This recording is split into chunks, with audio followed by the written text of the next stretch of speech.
Hey everyone, it's Joe Glines here in Dallas, Texas. Yeah, and Jackie here from Copenhagen, Denmark. And we're coronavirus free at the moment, at least as far as we know. Every month we're going to keep doing this, and you'll see me come back a little more decrepit and aged. But not a zombie, hopefully. No.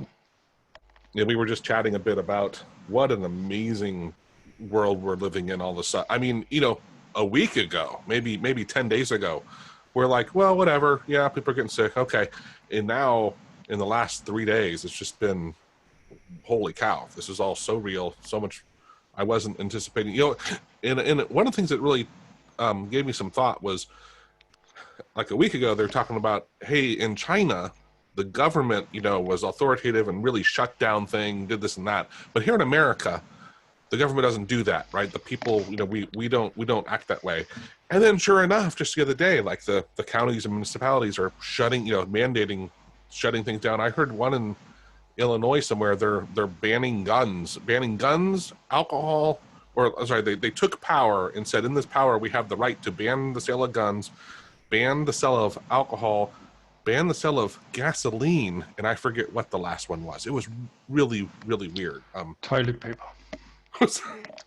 Yeah, the toilet. That's a great one, Jack. Yeah. What in the world is with people with the toilet paper? Yeah. So anyway, we wanted to at least discuss, because I think it is, we all agree, right? Where the whole world is changing before our eyes. In some ways, well, of course, it's situational for each of us, right? Thankfully, I doubt any of us work in restaurants, because holy cow, if you're working in a restaurant right now, it's not going to be good. Let's go ahead and get in. I put in a little bit of information here and some thoughts. So we have 41 registrants. I think everyone here knows you start off muted. If you want to unmute and talk, you can, but just so we don't over talk each other, Jackie and I aren't muted.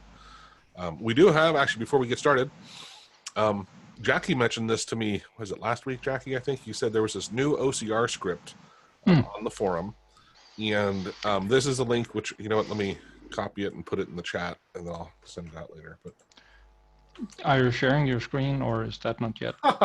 Now he tells me. Darn. Yeah. Sorry. Yeah. So thank you, Jackie. Is it shared now? Because yeah. Now I don't even. Now my chat like went away, and I don't know where it went. I was sharing the. There we go. Now there's that. Oh. So there's a link to it on the forum. But let me go ahead and demonstrate. I'll bring up this. This actually is the second in the post. There's the first script with the actual OCR stuff, and then this other guy, Tea Drinker, put his option up. So I have it running right now. And let me bring over. Let's see. I was just looking at this. Let's pretend this was. Oh, here's a good. That's probably an image, right? So I can hit my hotkey. I'm going to drag this. Let's see how it does.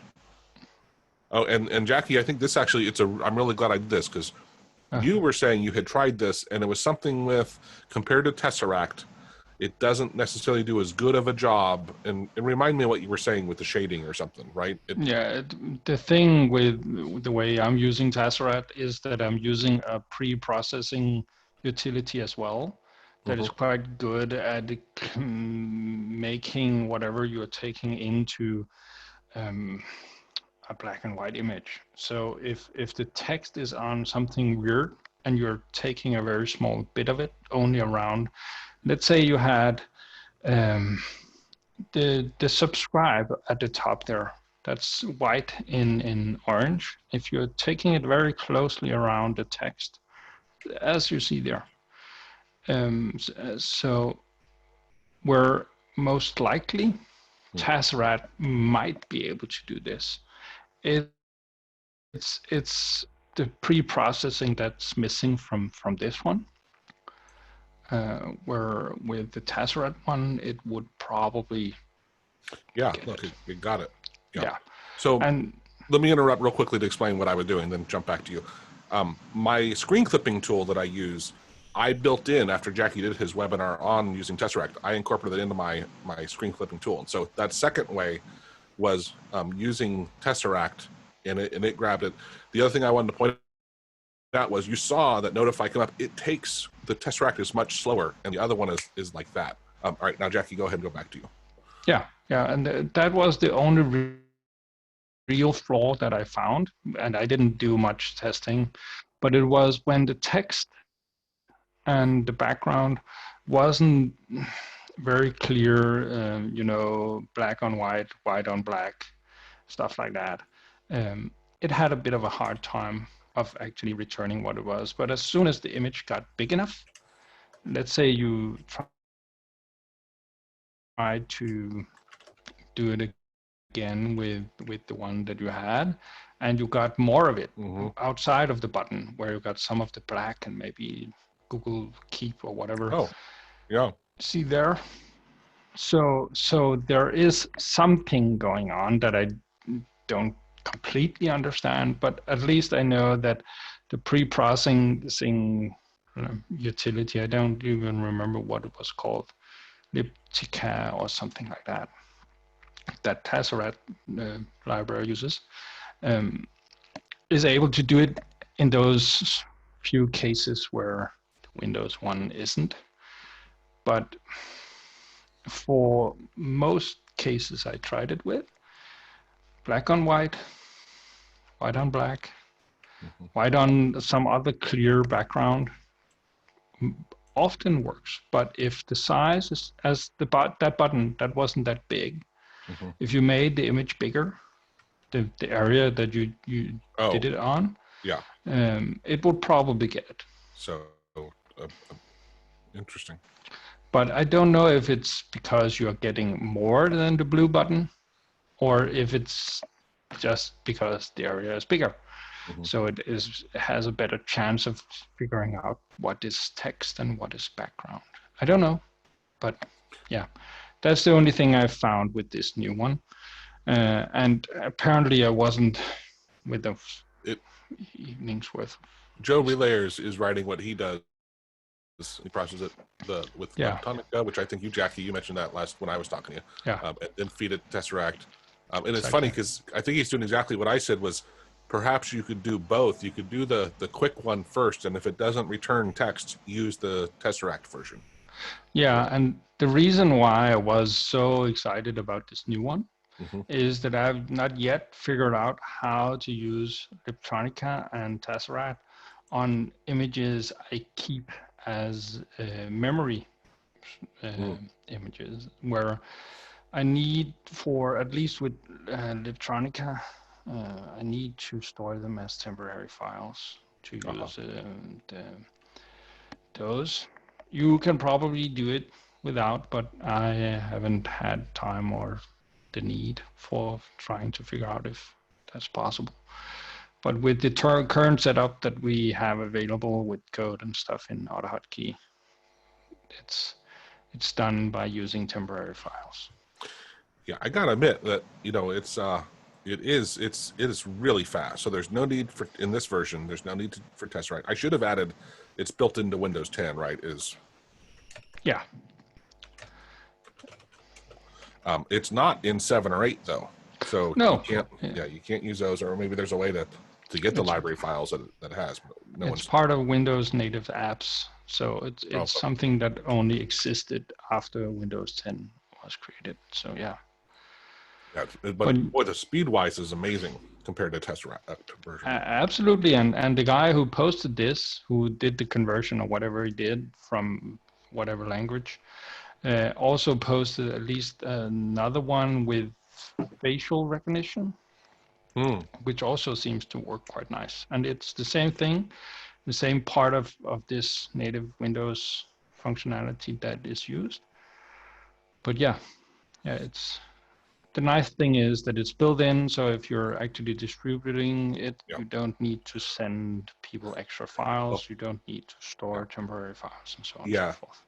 I in the OCR version of mine using Tesseract, I had to put the files in there and say you got to have these files here, and a lot of, I shouldn't say a lot of people, but I get several people saying, hey, it doesn't work for me, can you troubleshoot? I'm like, okay, first off, just saying it doesn't work for me doesn't give me any insights right to how to help you, but it is obviously it's much more of a pain. right? And so I might go back and change it to this one just to avoid having to deal with those extra files.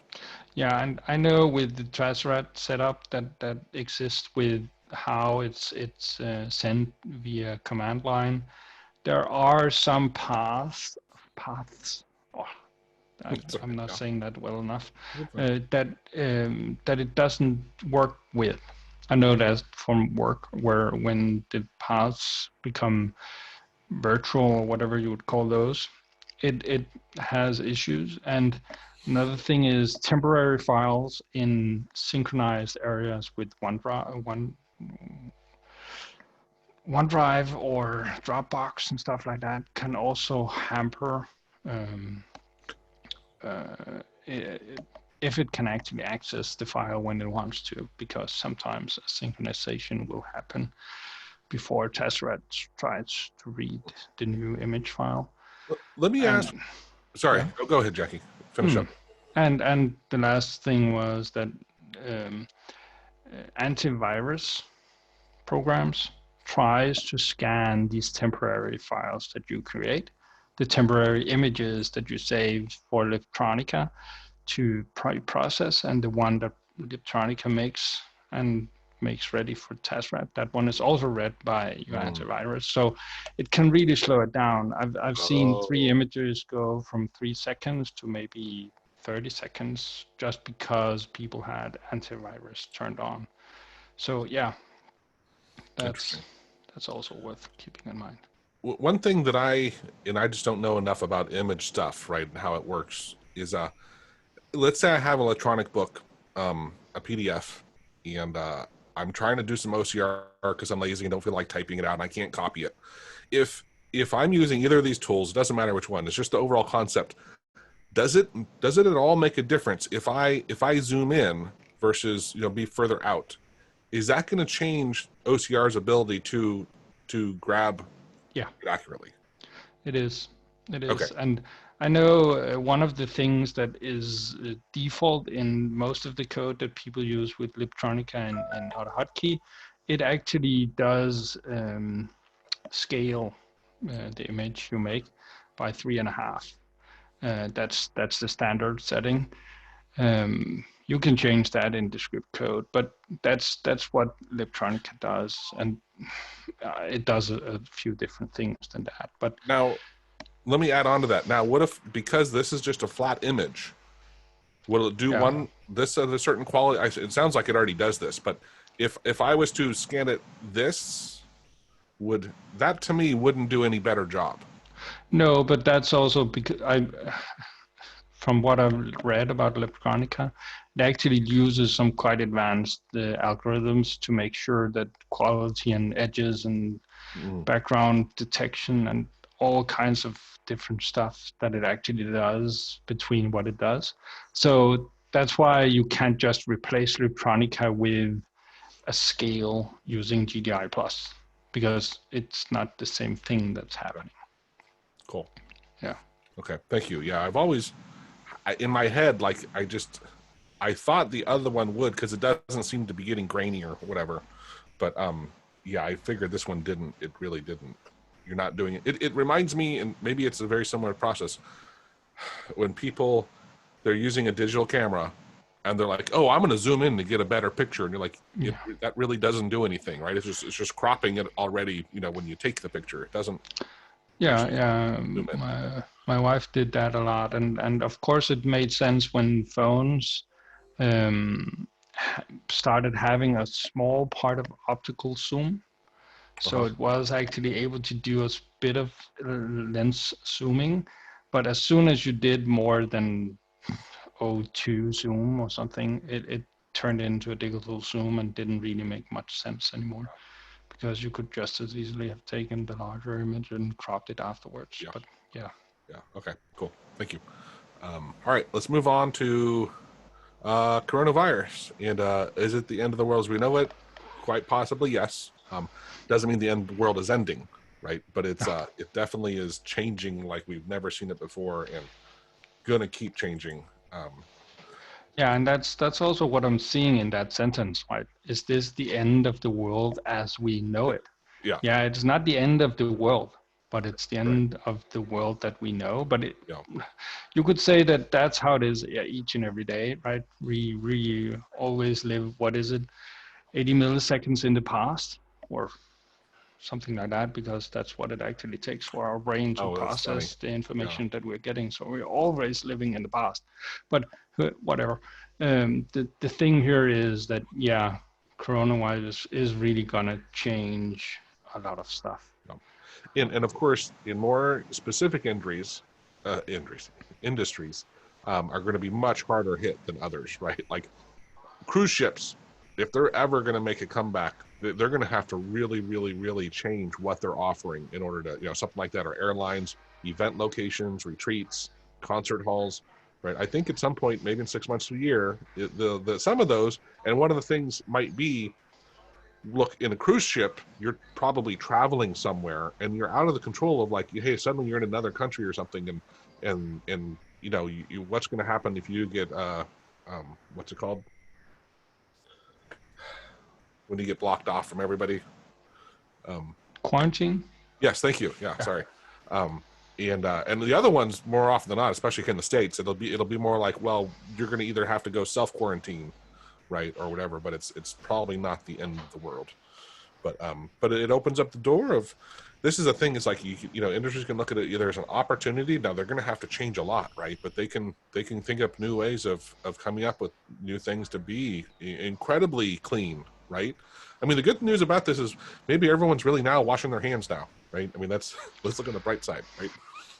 Yeah, sure. Everybody will probably become more um, accustomed to washing their hands more, and other things like that. And knowing, kids will probably learn in an earlier age what personal hygiene and stuff like that can really mean. Yeah. Or I don't know, perhaps at least some stuff like that might turn out to be one of the benefits. And But Jackie, let me add on that, because you're the one, you actually mentioned this to me some point last week, was and if I remember correctly, it was from your kids going to daycare in the beginning and seeing the petri dish that that preschool is, that you yeah, change your policies of, like, hey, when you come in from being away, not necessarily just being outside, right, but being away from the house, like, you come in and wash your hands. And I'm like, that is brilliant, right? You keep your entire house cleaner because you're not coming in from wherever and just spreading it as you go. And I'm like, that's a wonderful thing that we adopted right when you said that. I'm like, all right, we're doing this. yeah. Um, we might even start changing our clothes. Make sure we shower and stuff when we get home, not like before the day starts. Just because, why not, right? It's just easy, and it's just one less thing. Yeah, it kind of stuff like that. That's something I really truly believe, that more people will change their daily routine Yeah. after this. That's at least one thing that will come of this. But yeah, when you're talking about industry specific stuff, now when airlines have kind of been, what do you call it? They've all been in this big giant space, and people have worked, or companies have worked their small niche, or whatever you would call that, into this. And now whoever moves first, or moves correctly, or whatever it is, might be able to take a much larger share Right. of air traffic. Or Right. people who move too quickly might end up getting a hell of a PR job. Who knows?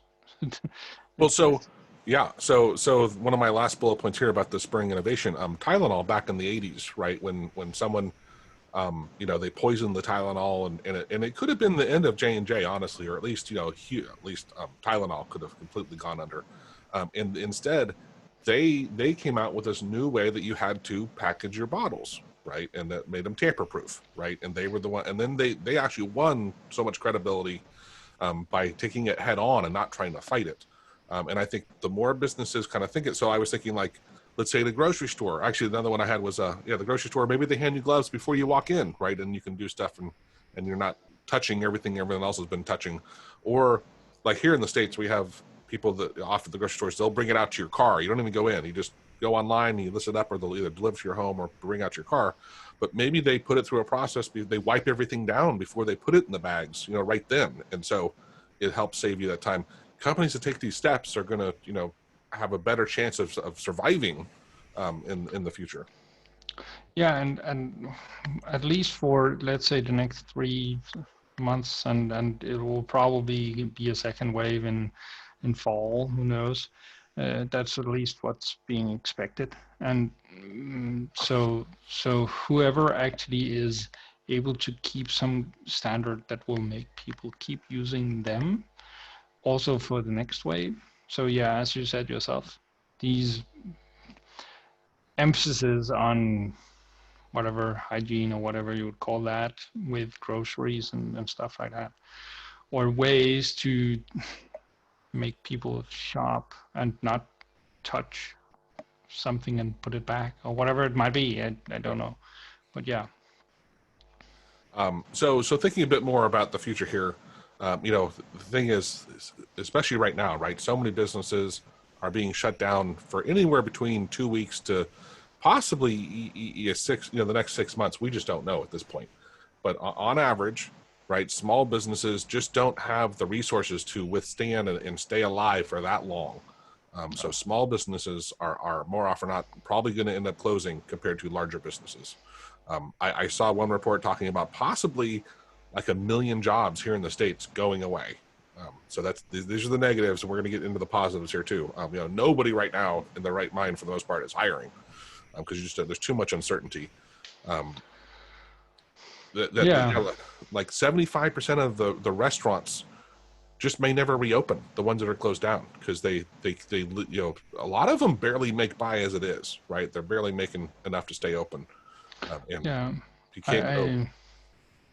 I know here one of the big economical packages that's been made to kind of save different types of businesses, hotels and stuff like that. As an example, goes out and gives, what is it, 90% of salary help. I don't have the correct wording for it, but the state will cover 90% of the company's salary cost Mm-hmm. for its employees.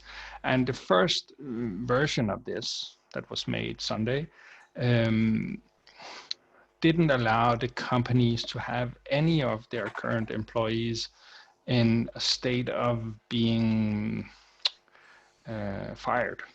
Mm-hmm. That's maybe not the correct term, but that was the thing. So here, when, let's say, you give 2 weeks notice, that wouldn't be allowed if you wanted to be exempt, or not exempt, but if you wanted to be able to receive the 90% Mm-hmm. compensation for the salary. So Mm-hmm. a lot of restaurants, hotels, other things like that couldn't actually use this 90% compensation because they knew that losing reservations now meant that it would take at least 6 months to recover back to a place where they would have as many reservations into the future as they currently have. So however they looked at it, they needed to let people go Yeah. because this, even if they could get 90% of the salary covered, they wouldn't have any type of work for them even, and this Yeah. first version only lasted 3 months or something like that.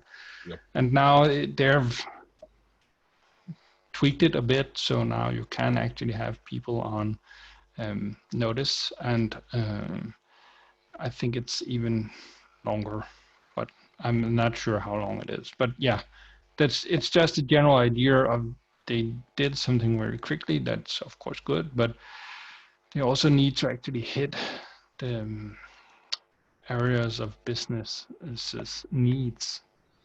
Yeah. So, yeah. So, and then, as Dimitri wrote here, like some supermarkets will hire extra. I don't know if they'll hire extra people, but they'll stay at least gainfully employed, and maybe they'll hire some people, right? Or, but more, I think, to the point is like things like Grubhub or things that are delivering things, like they will grow, or like pizza restaurants, restaurants that are normally doing takeout, right? Might really have significant growth. Another big one, because the pharma, everyone realized, like back in the 80s, we outsourced here in the States all of our medicine, the development of our medicines and vaccines and things to China and to other places. So a lot of those, I think the government's going to say, you know what, we gotta bring some of those back in. We can't be completely reliant in other countries on this. So there are definitely going to be niches that really hurt and niches that really succeed, right? I'd say, yeah, everything online will have a good Yeah, time the next maybe 3 to 6 months. yeah, So Netflix also, right? Things like that, right? Besides the website absolutely, stuff and online shopping, right? yeah, Um, yeah. Disney must be very happy that they actually got their thing up before this happened. Um, Children at home with that ability to stream that stuff, sure. So yeah, yeah, but well, I yeah, know. Hmm?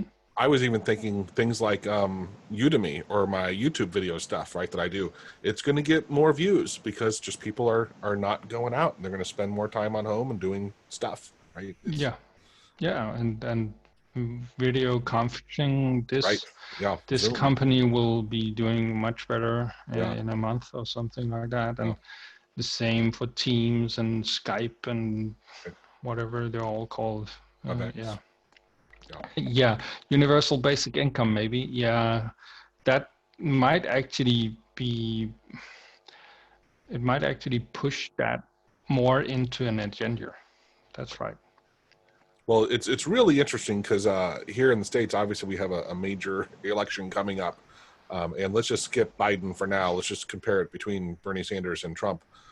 And honestly, I thought Trump was just going to wail on either one. I still think it's possible, but given all the changes we're having and the problems we're going to have, now it's not such a foregone conclusion to me, right? That like suddenly people are afraid and scared, and it's going to be really interesting of how close of an election it is because people want that safety. Yeah, yeah, and yeah, you're absolutely right. And I've both read and viewed videos and stuff on stuff like universal basic income, and also viewed some TED talks on it. And there are, of course, it resembles some of the stuff that we already have in Denmark in a way. It's nothing that everybody gets, but it's something that everybody is able to get if they ever had the need. But universal basic income, and one of the great ones that I remember back from when I watched the TED talk on it, was that if everybody gets, let's say, $1,000, everybody in the entire country gets that Mm-hmm. amount. What's to keep um, rent from not being $1,000? You know, everybody can afford it. Yeah. So that was kind of the premise of it. There's Well, these things that everybody needs to pay somehow. yeah. Well, It might here, be other things. yeah, and Jackie, I think the main when you study economics, right? If everyone's money goes up, and there's only a fixed amount of supply of products or services, in order to still ration them, the products or services are going to go up in price, or it's going to become like the supermarkets are right now. Everyone goes in and clears it out, and there's nothing left, right? It's, yeah, but it's an interesting thing. And I was interesting. I saw, I think it was Geek Dude said that Zoom is scaling down their features on their free tier due to increased load. Which their free tier, if I remember right, you can talk for 45 minutes and then it'll shut you off and come back on. I think they limited like 8 people, 7 or 8 people or something, which is why we didn't use the free tier for the webinars.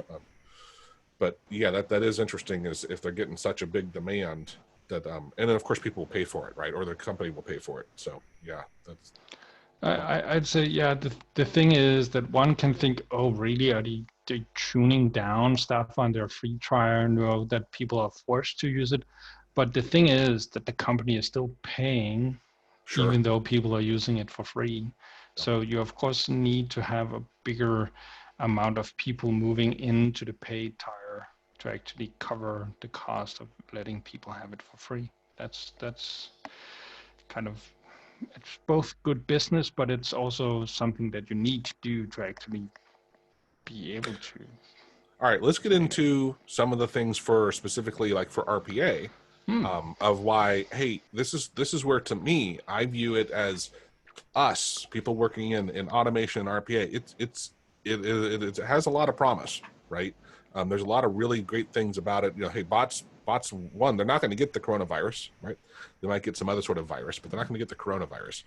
They also don't spread the coronavirus to other bots. They're much easier to scale, right? They can help. They're of course they make the employees you have that much more effective, and sometimes they even replace humans in the first place. So, and let me take a step back. Before I started this, I should have said again, generally speaking, small companies aren't the ones that can afford the RPA type stuff. It's the larger ones, mid to large size ones, are the ones that can afford to hire people for doing this, right?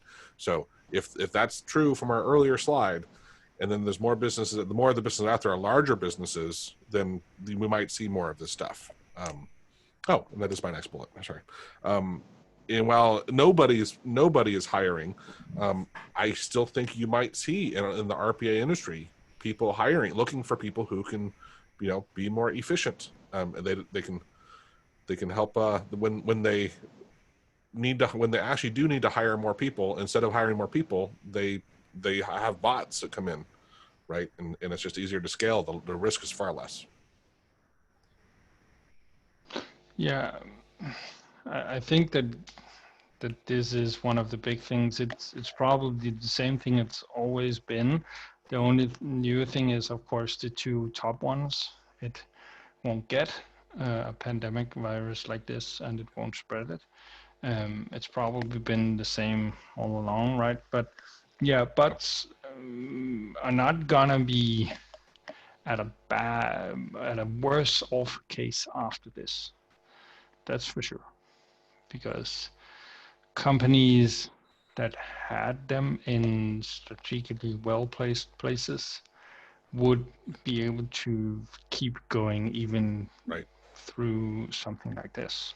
Yeah, a good point, Jackie. Is the to say it a little differently is they used to have companies that already had bots in place had a bit of an advantage before, but suddenly now they have a huge advantage, right? That like boy, they're not even gonna blink, right? And they might even drop their prices some and suddenly really have customers switching to them because they can scale like no one else can.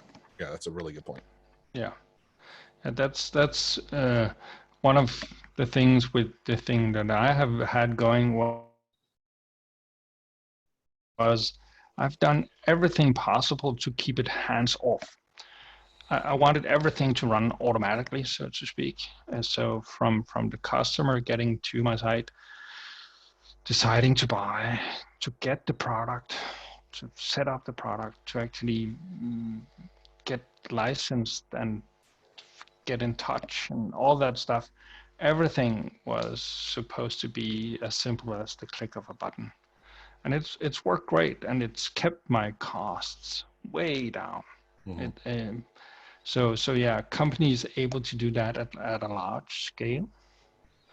It's hard to really understand how much that could mean. Mm-hmm. And I don't remember if it was an article that you shared or what it was, Joe, but I think it was about Amazon and the issue that people had with the pace that I think Right. they're called pickers or something like that, Yeah. Yeah. needed to sustain while working at some of these Amazon places, because now they were being monitored by, let's call it an AI. Yeah. It was an automated system that kept an eye on them and kept telling them both how to optimize and if they slowed down a bit. Or so uh, middle management had become something that could actually push beyond the human limitation without having any kind of human emotion or understanding of why a human could need to go to the bathroom. That something like that would have needed to be put into a system like that. And when those get perfected, when you find that optimal level where you don't burn out people, the article I got from you kind of leaned onto the premise that the pace was too fast, and they didn't care because low entry workers was a dime a dozen. Mm-hmm. If you burned out, far be it. I can hire the next guy on the street. Right. It doesn't need any real education to do this job, and so that's one of the negatives, perhaps, of this, is that if you're not above the automating system, Mm-hmm. you're below it, and until we actually automate out those really easy for humans to do but hard for systems to do stuff, we will get situations like this where an AI system will be the one pacing humans, which, yeah. I gotcha. Yeah. I forget if it was who shared it, Geek Dude or maybe it was Dimitri. I can't find my chat at the moment. But one of them shared, I was going to show this is Zoom over time. Yeah, it's been seeing a huge spike in Google Trends. Absolutely. It's pretty And interesting. yeah, and Hong Kong being at the top there. Yeah. Yeah, that was interesting. The rest of us will probably, I don't know how, no, if Zoom are actually in the search results when you search for something with a video conferences or whatever term you'd use, they'll probably have Yeah. Yeah. Work remotely in the past 30 days. Yeah. But if we were to go back, well, let's do 12 months. Yeah, look at this. Yeah. Right. That's interesting. Yeah. Okay. Well, that was all I had to discuss. Now, does anyone have any thoughts on anything there, or do we have examples of coding questions, or do we want to talk about how to best approach your companies, or capitalize on if pushing, coming up with RPA solutions or in any type of automation, right? Now is a great time. If you were kind of like both Jackie and I have at one point done this at our companies, is kept under the radar that we were actually automating stuff just because we thought people either wouldn't like it or concerned, whatever. Maybe now's the time to actually to raise your hand and say, hey, I have something that can really help us out, and you'll shine, right? I would definitely be much more likely to bring it up now. It's a great time to be coming with some great solutions to help your company. Yeah. And much of the stuff that we're doing with AutoHotkey doesn't really, or depending on the company, but with the right setup, it doesn't really matter where you're working from.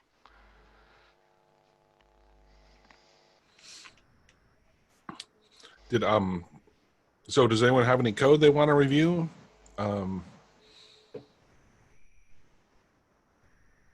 I've had some interesting conversations and learnings lately with, and I have one more video to do on it, but learning the whole hexadecimal, RGB/decimal color stuff has been really interesting.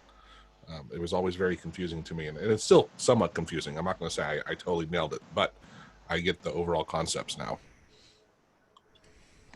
Yeah, the OX and what, 6 numbers, 8 numbers? Right. How many? Yeah, 6, I would think. Yeah. Okay, because you could also have maybe the alpha channel or something. Right. But yeah, sure. But yeah, I don't actually have any code myself to share. The most recent stuff was really this stuff with the OCR and the facial recognition that I kind of fell over. So yeah. Yeah, I'll have, like I said, that OCR the speed is really impressive, and it's been pretty accurate. So, and it's with Windows 10, it's built in, right? So it's great. You can give it to someone. You can give them the AutoHotkey script, and it will run on their computer without having all these other files.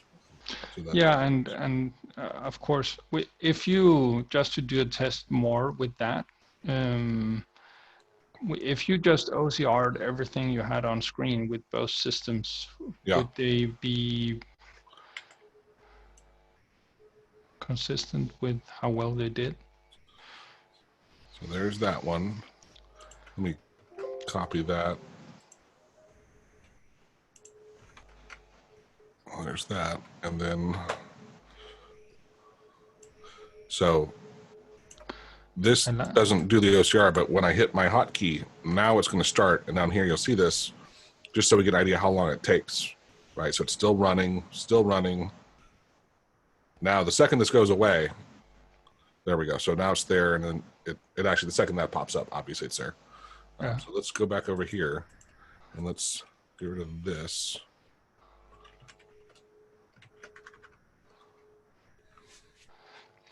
Okay. So one was a little bit better at getting the bullets than the other one. Yeah. Which is, of course, formatting is nice to actually also get. You know what's interesting though is I just find it odd, like to your point, this one lost him. It got the last one. This one, it didn't get the last. Now, maybe it's how I grabbed it, but I think it's really interesting that inverted on it. Yeah. And one actually got bullets. So the thing that, yeah, it's also interesting that one is shifting it into something differently. But yeah, I think they did quite well, both of them. Yeah. That's very impressive. Yeah. Yeah. Yeah. I'd say from back in the day when I first heard and saw about OCR, that's also a lot of years ago, but still this is almost perfect, it seems. There's a bit with this formatting, but other than that, it seems to have gotten every letter correctly. So yeah, that's working. Pretty good stuff. Dimitri, I don't know if you just want to unmute yourself and talk, but he had something about the selenium. That almost sounds like a virus too. I got the selenium. Yeah.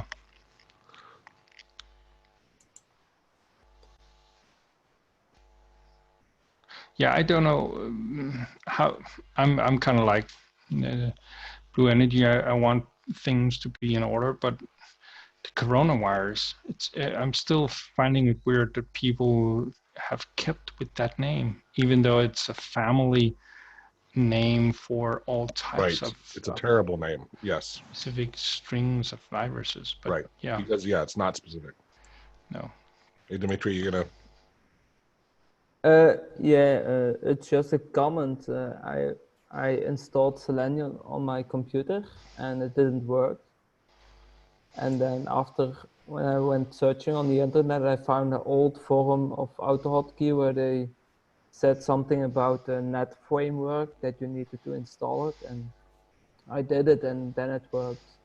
Maybe it's good to add it to your Selenium webpage, Joe. Yeah, honestly, I would be more likely to remove Selenium entirely from because it's so dated. I get people writing me. I haven't touched it in years. I can add it. I'm afraid to add it. I do it, but and I see Geek Dudes here, right? I'm like, when I'm not using IE for automating, I use Geek Dude's Chrome class because you can you connect right to it. It's I'm not gonna say lightning fast, but it's very fast. It's robust. It's not as robust as either Selenium or COM, but it's got a lot of room, for growth. And it works. And man, I've had a terrible time at least when I did before, installing Selenium, getting it to work. Oh, because I once tried it, but I got the impression that it was way slower than Selenium. For me, if I remember right, and I haven't touched it in a while, so maybe Geek Dude can comment or chat on the chat, there was a little bit of time where connecting to the existing thing took a bit of a second, but I don't remember if that got cleared up. Otherwise, it was pretty fast. Okay, then I'll try to use it. There are two big pain points with the Chrome library. The first is that all of the communication is done using an Internet Explorer object, piggybacking off its WebSocket support. So a native WebSocket library for AutoHotkey would be a big boon. And the second is that Chrome communicates using JSON. And the native AutoHotkey implementations for JSON parsing, when run against an object that could be, several megabytes in size, if you're reading like the full source of a web page, that can be pretty slow. Cool. Thanks, Geek Dude. Okay, but I'll give it a try. Always, because indeed installing Selenium is also, yeah, I also want to use my script on my colleagues' computers. Yeah. And if I need to install Selenium and update it, sometimes it's, a hassle. The need you have for Selenium, what is the actual need?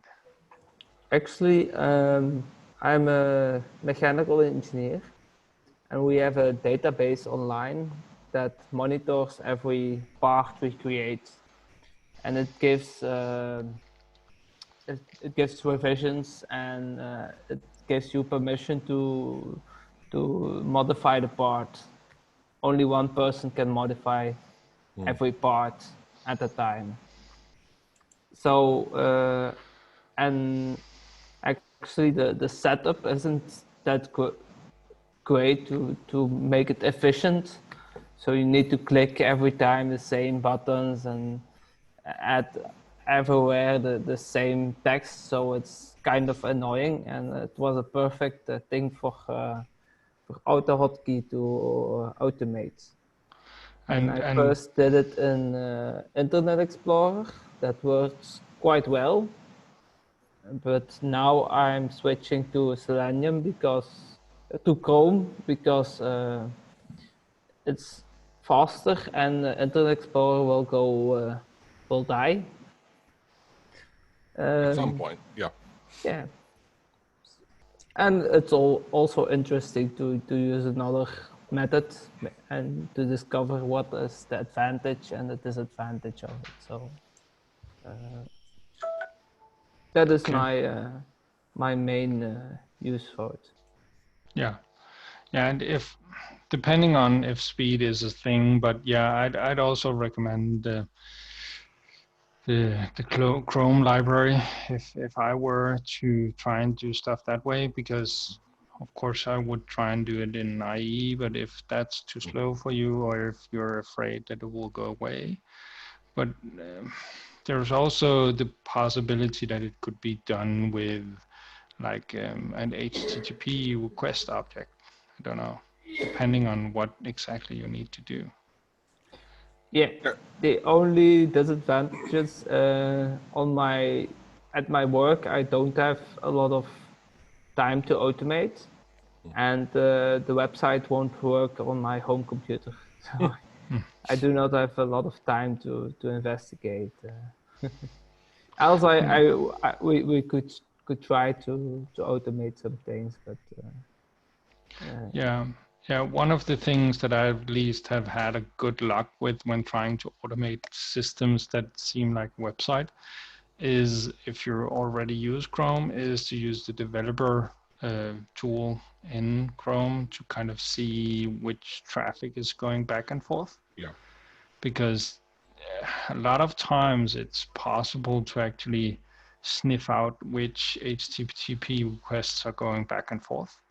Right. And loading the correct HTTP request to the server would be way quicker than clicking buttons and waiting for stuff to load on a web page.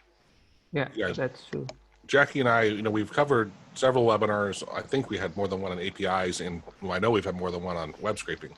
But we've done several discussions between the difference between the two, and the big secret sauce I love doing now is I'll use a browser, especially because a lot of services don't have a public API, but of course they're using APIs in the background, right? Yeah. So I'll use, like you said, Chrome, or I use Fiddler to look at the traffic and then monitor and look what's going on. And when you get good enough, you can mimic what request would happen and use it with the WinHTTP request or the XML. What's the other one? I can never remember. Yeah, it's the same. XML request. And holy cow, right? The speed jumps are just insane. It's so much faster, and you don't have any browser, and it's just stuff's flying by. It takes some more work, but wow, it's lightning fast. You also need to log in, so that's also. But that's a great thing. Like with IE, you can log in with IE, and then from that page, you can send your WinHTTP requests or the XML version, either one, right? Yeah. And it will use your credentials from your login from your browser, right? So when I'm really feeling lazy, that's when I'm like, even with Maestrith and when I were working on something, Maestrith is a more, I want it all automated. And sometimes we're just in a hurry, and that page is annoying. You know, sometimes it's really hard to detect if you're logged in or not and do all the stuff. So we're like, screw it, just log in manually, and then we'll automate it from there, right? And Jackie showed me how to connect to that IE window and literally send the XML request from the window. So they can't tell at all that you're creating the traffic, right? It truly is from your browser. But you're not using the GUI clicking buttons. Yeah. Yeah, I think you have made a few I'm also not videos sure because it's several windows, so that could also be a little bit more complicated. But if I had time and I had access on my home computer, I could use indeed Fiddler, I think it was, to monitor it. And well, yeah, Fiddler's great. And then the other one, which Jackie, inside Chrome, now IE doesn't have this and Fiddler doesn't do a good job of it, but the little listener event stuff, if you look for, I have a video documenting, because Jackie was the one that actually helped me work through it years ago. And it was, even then when we figured out, it was still really confusing. So I actually made the video to remind myself how to do the stuff. But you can look at the developer tool and look at the listener events and see what's actually on a given, button or element or whatever, right? And that's something Chrome has that I haven't seen like in other tools. So it's really handy. If I have the time. Oh, and Geek Dude says in Chrome, you can connect to existing windows as well. I actually, and I haven't tested it yet, but I paid Tank to go from the forum to be able to connect to the Chrome and send WinHTTP requests the same way that Jackie showed me how to do with the IE window. I just haven't had time to test it yet. But they need to run in debug mode, I suppose. Yes, right. Geek Dude, just to confirm your stuff too, it's always, I think that's always going to be, right? It has to be running. But I just make sure I make my shortcuts to launch Chrome in debug mode, and then I can always connect to that window, right? Because that's one of the best things I always, when people talk about why do you use AutoHotkey for web scraping when there's other things like in Python, this, that. And I'm like, it's because I'm usually using the browser and want to do something on that window I'm on, right? And I think you can do that with the other ones, but it's not nearly as easy as it is with IE, with AutoHotkey. It's a breeze. Yeah, also if an error occurs, then you can see what happens, and that is something why I prefer to just show the user everything that happens, then they understand what happens, and if something goes wrong, then they just see it. Yeah, I'd say that's also one of the steps prior to making something work in the background, is of course having everything visible, having everything right in front of you, being able to show the user what is happening and for them to intervene if that's needed. But as soon as it's run 100 times or 1,000 times, or depending on whatever it is, and it hasn't failed, then if I feel like making a speed upgrade, that's when I start working on something that happens behind the scenes, or in IE's case, most of the time, just hiding the window. Right. That's Making when it that quote line headless, is. right? Yeah, it's Yeah. no GUI. Yeah. The other one, and actually Jackie and I haven't really chatted about this, but when I know for Jackie and I, when we discuss it, this whole sending, and I see it all the time on the forum and in the Facebook groups, people are still, and I'm not knocking it entirely, sending keystrokes, sending mouse clicks and stuff. And I, for the love of God, stay away from that as often as I can. So I don't advocate, I think neither of us advocate that. But when I come upon a particular difficult situation, and more importantly, when I'm in a hurry, I'll use like the find text function to just look for the image and click the image. And it's highly reliable on your computer, right? Now, that's where you said you want to share it with your colleagues. That's where that might break down. But I can crank stuff out. I can get a web page automated in no time by looking for if the image is here and clicking it and taking it, waiting for the next one and clicking that. It's amazing how easy it is. Yeah, I'd say there were, I don't remember who it was, but they recently created a library for the find text backend, so to speak. So there has been made an attempt at putting that library on GitHub and calling it graphical search, I think they called it. So finally breaking the find text, because it's not actually looking for text. And so that's at least something where they still have some GUI and some of the stuff, but yeah, I don't think they'll ever really break the find text. It's kind of gone viral in the community, so to speak. So I don't think that anybody is gonna push that one off its branch, but still. Yeah. Well, hey, at one point, Nissan, if I think it was Nissan, used to be Datsun, right? It took a really, really long time here in the States, but they finally got it where nobody calls them Datsun anymore. But yeah, it's hard when you're branded and known to change that name. Yeah. Cool. Well, Dimitri, do you have any examples of anything? I know lately you've been bringing stuff. Is there something you want to demonstrate? Yeah. I've got some examples. Wait. Sure. Sure, something. Unless someone else has something to work on or a question. Where do I share my screen? I've been helping some local businesses get business. So we automated doing voicemail drops and then automated texting them as a follow-up. So just an example of what you can do with technology, right? And it's been. Joe, can you give me the screen? Oh, sorry, I forgot that. Yeah, you can't kick it off.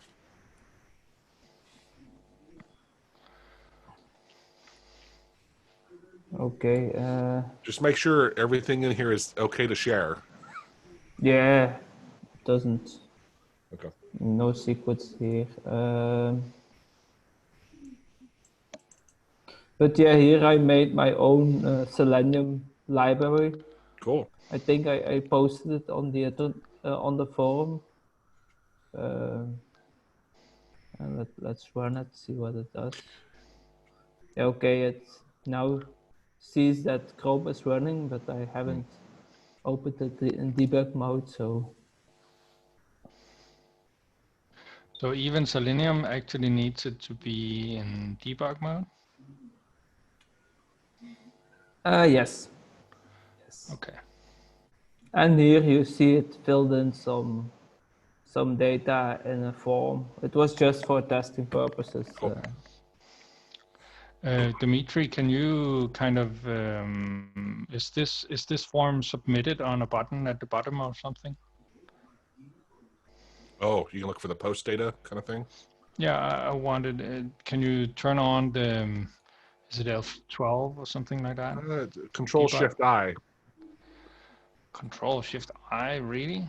Yeah. Or that way. Yeah. And then go to your network tab, I think, right? Yeah, network tab on the newly opened part there, and start recording on the round red thing. Yeah. It's on. Yeah, I think it starts on. Oh, okay. Okay, so it's actually not sending traffic, which is where, but okay.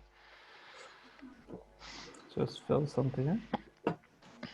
I don't see anything recorded. No, it shouldn't be seen yet. Submit. Yeah. Where do So just keep filling in whatever you need to fill in. But to back up, Jackie, it is possible if the page was monitoring that field, right? You could have seen some traffic there, but this one's not. Right? No, but, this one isn't per field. Yeah. This is, we were looking at what it actually submits. So yeah, I'm just using now to be okay. I see that Google does a lot of things. Yeah, yeah. The other one you had was a much better example of actually showing what this thing did. If Yeah, you now go to the tab and clear it, newly opened window where you have the next to the recording red running. button, next to the red circle. Yeah. Ah, clear. There you Yeah. go. So yeah. Okay. Let's fill in.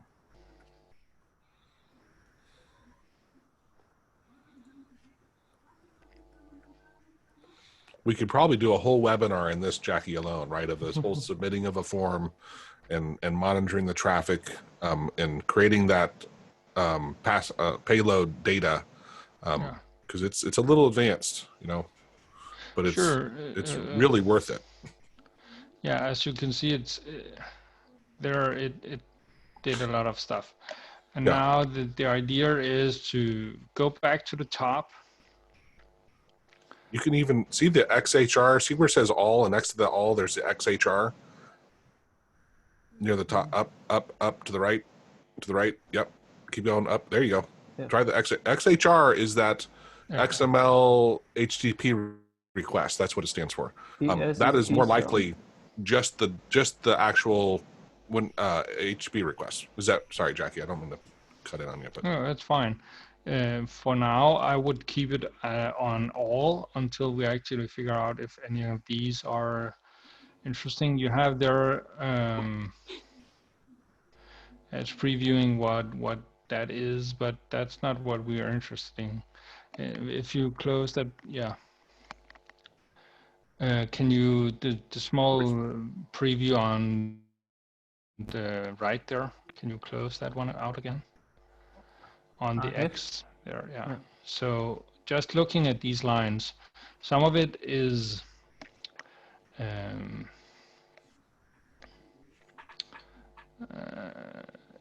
smaller non-needed resources, it seems, like main min CSS, that's regular resources that's returned, that's a style sheet, and there's a script and there's a font and stuff like that.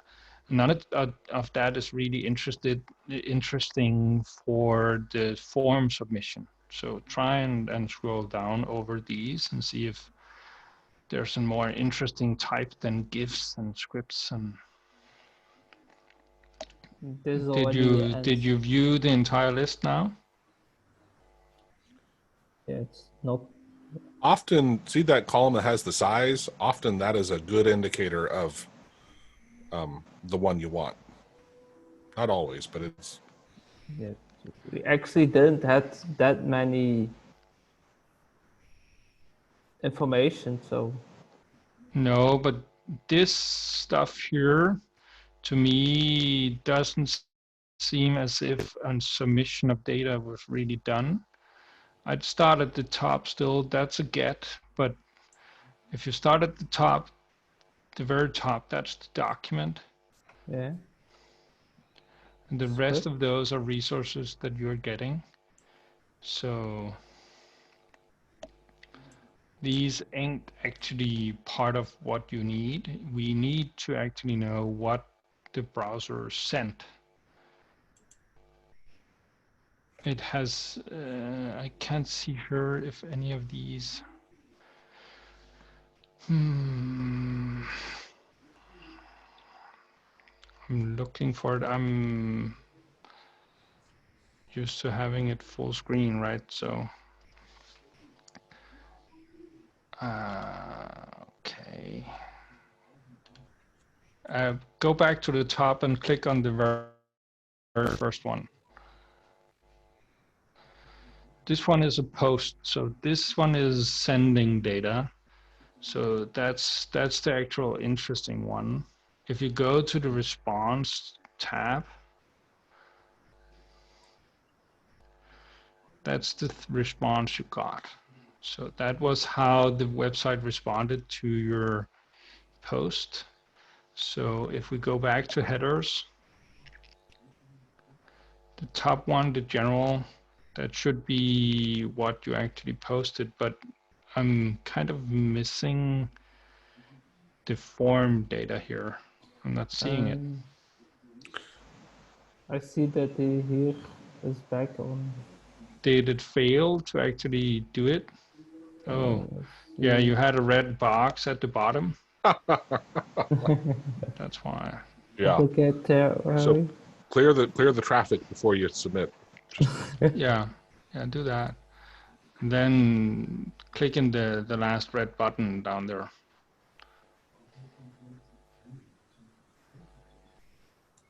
Yeah, okay. So this should actually do it differently then. So now let's look at that tab over here. Yeah. Go to the top again. And here we have a document, yeah. And what did you actually submit? View source, preview. Yeah, that's what you got back. I'm still not seeing what you actually sent. That should be above all the rest. It should be the top one. Why are we not seeing what he sent? That is the post, but where is the post data? Can you scroll this window here or this view? Request headers, yeah, that's something. Okay, query string parameters. It's, yeah, fair enough. That's also good. Oh, here. there you go. There's your form data. Yeah, there's the form data, yeah. Okay, so here you're actually seeing what the web page submitted.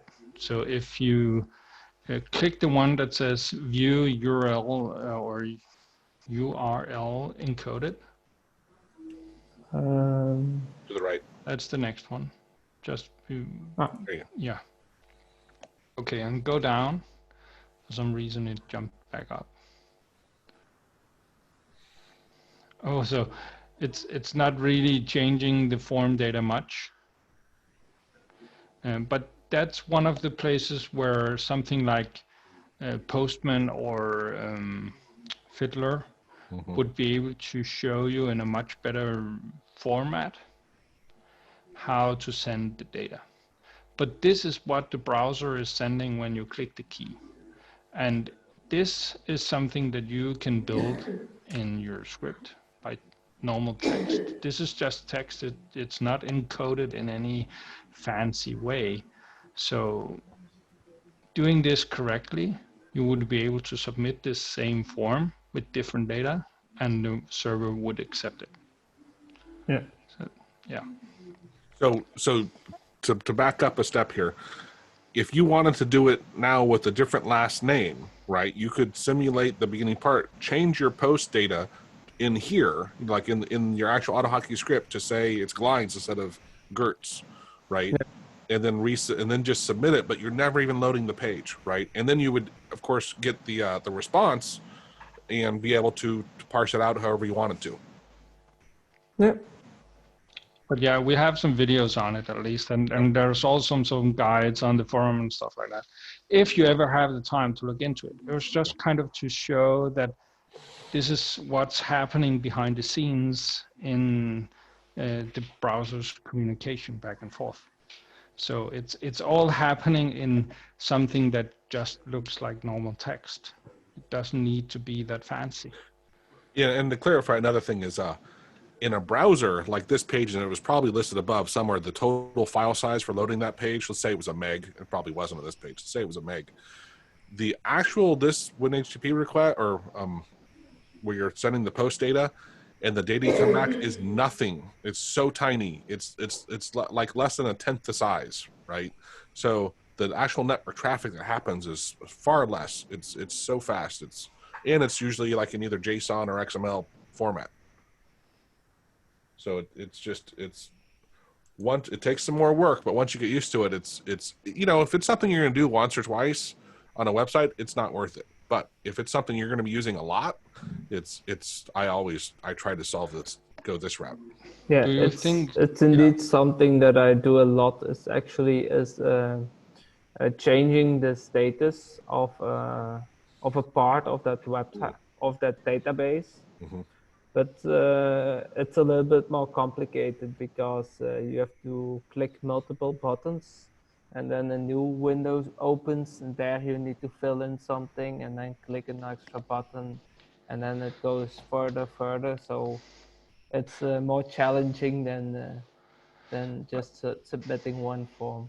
It is, but It it's it, it might be. I'd say I've seen stuff that to the user seems very complex, that in the end turns out to be a simple form submission in the background. So it's worth at least having a quick look to see if something in there has all of the data in one go.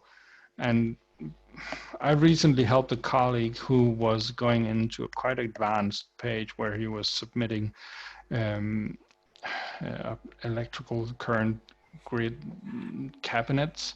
And to submit that to the electrical company, he had to fill out an amazing amount of data.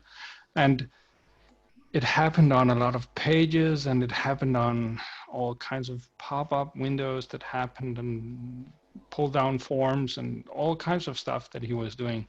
But in the end, when he actually clicked on save or submit or whatever it was, all it did was it submitted a form like this data that we're seeing right here.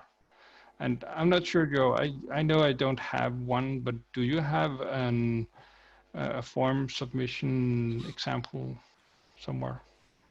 no, but I was trying to look in the forum, but let me look in my library because I know I saved the, I don't remember if it was a function, but for creating the form data, I know I saved that because it was confusing at first. And I know I have a link to on the forum for dealing with form data because you need to put it in a certain structure. And it's not easy when you're new, like me, not a programmer. It was much more complicated. For the most part, it's something like a semicolon separated list of values or whatever it might be. It's not always an advanced format. It really depends on the web page. Yeah, fair enough. But yeah, I would have loved to just have the one that I recently helped my colleague with. But yeah, that's on my work computer, and I don't have direct access to that from here. And I could log on, but I'm not allowed to, so I shouldn't do that. Maybe with Corona it will change. Yeah, Right. most likely. But yeah, I would be allowed to do it myself, but not show it to people. It's security for you. I maybe have also another script that I recently made. Not sure if somebody is interested, but this one. No.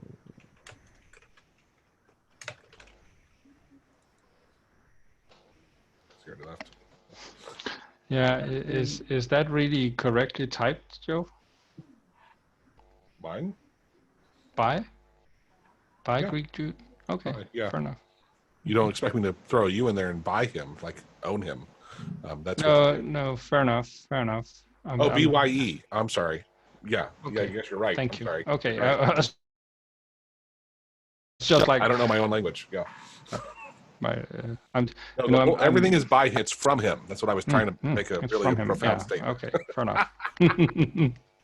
It's as you know, with my once upon a time dyslexia, I see the words by how they look, so I can just see that there's something wrong with the word, Yeah. not what's actually missing. But yeah.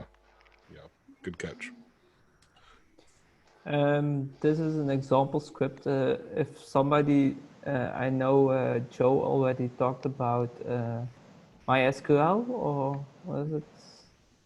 Indeed. But sometimes you're not at liberty to choose your file format. So if you have a MDB file, that's a Microsoft database file, you can also connect it, just read it by AutoHotkey. That's actually just this code, and then you can just access the parameters of a table of every row, just loop through it. The only thing that is kind of a hassle that you need to install here, Microsoft Access Database Engine 2010.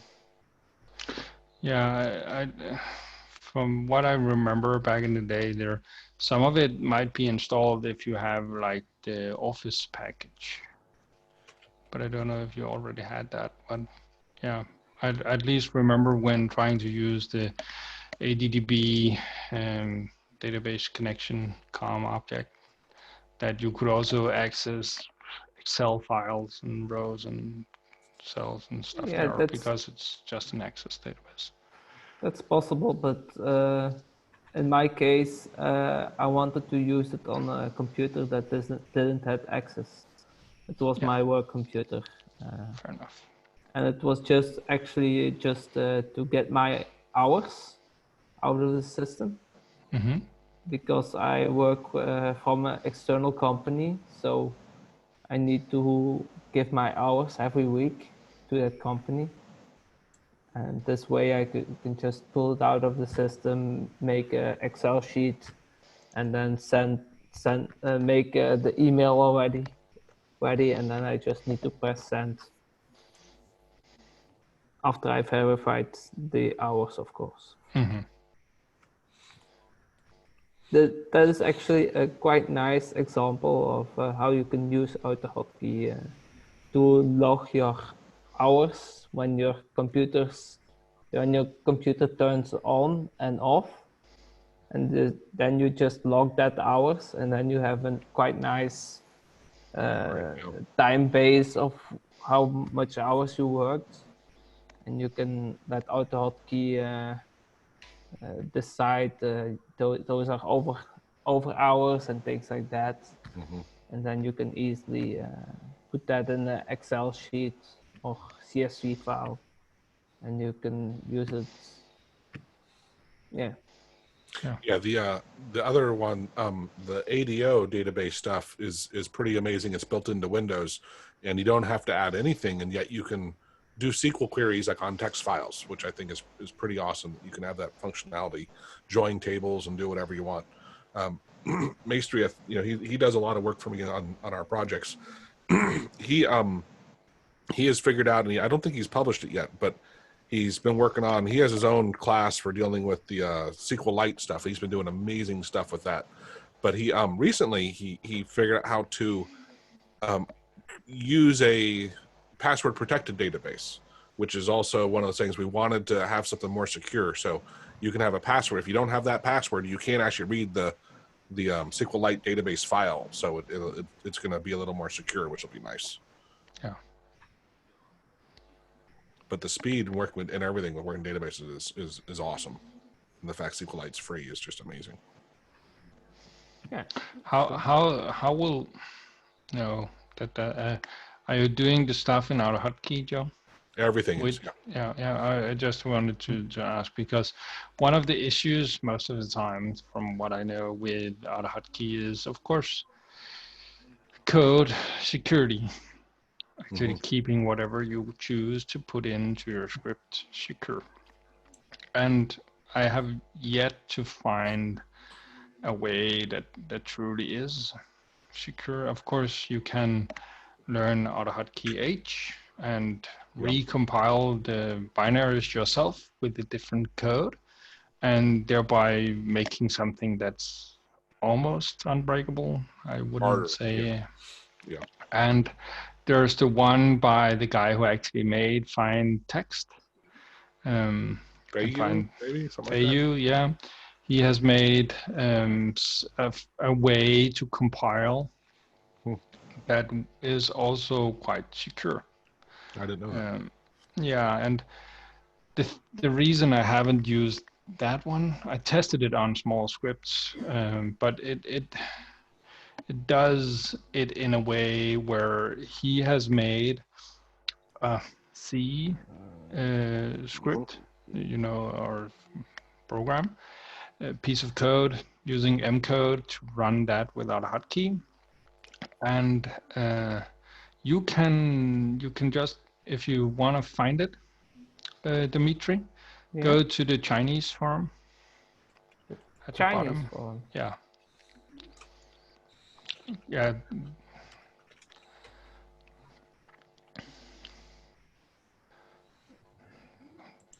I think I That found one there. Yeah. And then the second one. Yeah. And then the one called 2.7. Yeah. It's the second from top there. Yeah. Yeah. Okay. Use Google Translate or whatever you want to do. But in the script, he has actually wrote it in English. So that's nice. And you can look it over, you can do whatever you wish, but this is quite an efficient way of securing your AutoHotkey compiled script. It is not unbreakable, but it is quite good. Cool. So yeah. And of course, if you read it, there are a few things you need to keep in mind, like a script gear, like the directory that the script is in might not work the way it normally does, and the command reload also has to be taken special care of. But that's the only two things you really need to keep.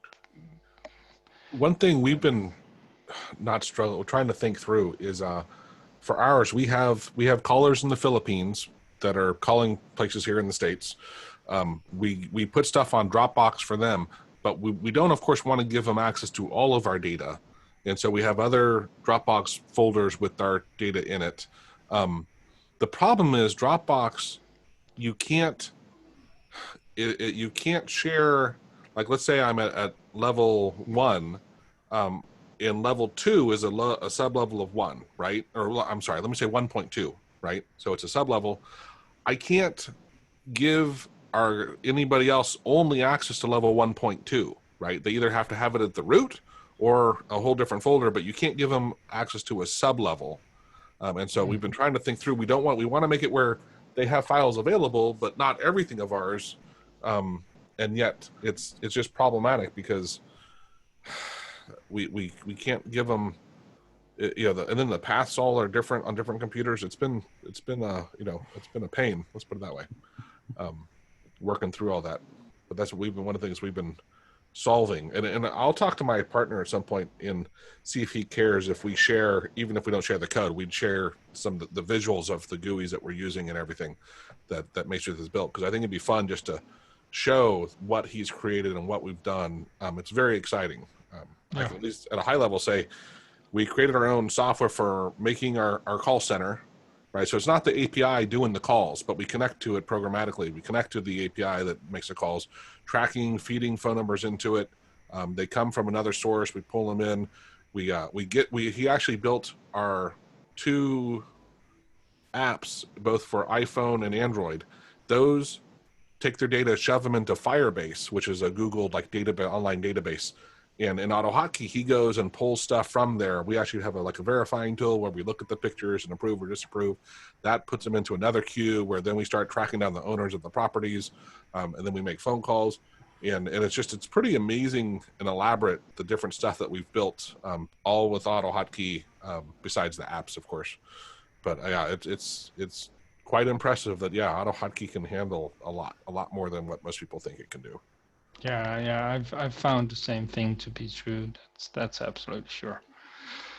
So yeah, but I was thinking about the issue you had with Dropbox, and I only came to think that I don't know what SharePoint actually costs. Probably costs. It's a fair amount. I looked into it.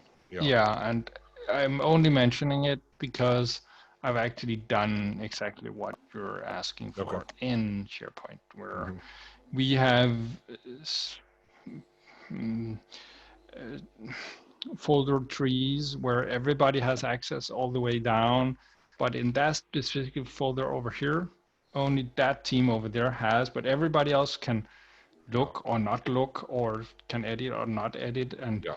oh, there can be a subfolder of that folder that all the rest still can look in.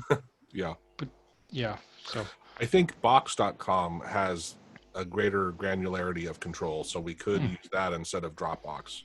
oh yeah.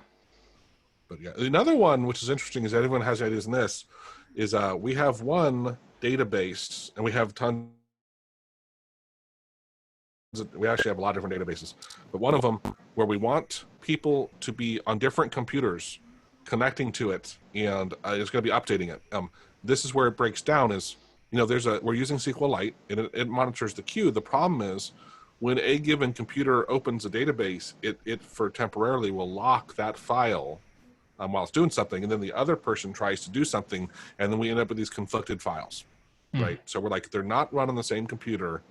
I don't know if there's a way in SQLite to have one computer designated as like they're the queue, like they run the queue for the database, and so you actually send it to the other program on the other computer and shove it through there. Maybe that's the route to get around that. But the other one wouldn't always be running, so I guess we could designate one that would always be it. Maybe that's how that could be taken care of. Yeah, I think that's not something I've tried to do. So, Yeah. but yeah. Well, we covered in a couple webinars ways to interact between AutoHotkey programs, right? And a couple of them were very fast. And maybe that's granted that they're, if you have the same network and stuff, you can store them in certain ways. But that's connecting between programs on the same computer, but across computers. Yeah. Do you remember the guy who had a video on the AutoHotkey forums homepage at one point? The Art of the Boggle or whatever it was called. Some kind of internet celebrity or whatever we call him. He had made a video about AutoHotkey and it was on the homepage, and that's great. But I saw another video by this guy at some point, and it talked about why are I think it was video likes. I think it was. Why do they keep jumping up and down? So if you have a live video and you have a lot of subscribers, let's say 100,000 or 1 million, and they're viewing what you're doing live and they're liking it, or they're unsubscribing, or they're disliking it, or whatever they're doing, all these messages coming in from the entire world into their YouTube database. Yeah, interesting. Makes the database not confused, but it tries to queue them, and the algorithm made to actually make this queue happens to make this scrambling thing happen where it's trying to load them all, putting them in a queue, using their timestamp to actually tell when stuff is happening. So when you just look at the number live without having that, it says, oh, you got 5 likes. No, -2. No, +10. And it would jump up and down and keep going like that, back and forth, because the database is doing its best at trying to actually keep it all alive. Yeah. That's interesting. So it's not an easy thing to solve, I believe. Hey, Dimitri, just so you know, that link, the one ending in 7647 in the chat, that was the one on the forum that talks about creating forum data. If you want to go down that route. I don't think I mentioned that I put it there. Yeah. Oh, thanks. I also, I've seen another script that also tries to mask your functions to change every function to a strange code. Yeah, that's what's called obscurification. Is that correct, Joe? Indeed. Obfuscation, yeah. That's that one. Obfuscation, yeah. I couldn't find the name again. Is this something similar or? No, this is something different, but in essence, it's similar. What this is doing is it's using this a piece of software written in a different language than AutoHotkey, a language where when you turn it into machine code, you can no longer decompile it. So you can't figure out what method of obscurification that it's using. Where with normal obscurification, as soon as you figure out what the obscurification is, like change all letters by a factor of 3. And then Once you have the decoder ring. Yeah. And then you can actually decode it. Where with this, the decoding is made much harder because he has made the code in a different language that's harder to decode. And so by using that combination, he has made something here that's actually quite hard to decompile. So yeah. Okay. Interesting. So you wouldn't be able to actually see the AutoHotkey source code, where with the obscurification, you would be able to see the AutoHotkey code. It would just be harder to read it as a human. But the script is still, but the script is still functional. Here, you wouldn't actually, as a human, be able to read what was there. It would look like scrambled code. So in that aspect, it becomes that much harder. Okay, it's good that we show this to the people, because I think a lot of people are wondering how can I protect my code. And this is one way. Yeah, this is one way. It's not a 100% way of doing it, but it at least turns out the difficulty a good amount. Yeah. Yeah. So it would be safe for most. I think unless you have something, I had something that actually made me quite a lot of money with AutoHotkey, and it was just compiled normally, nothing special, but apparently nobody had the inclination to try and crack it or I think most people seem think to it's respect too code pretty much. complicated. Yeah. Most likely, yeah. Yeah, and one of the things is they, often don't even know what it's written in, right? And just it gets back to the whole thing. It's like the door locks on your doors, right? The locks are there to keep the honest people honest. If someone truly wants to get at it, they can get at it almost no matter what you do.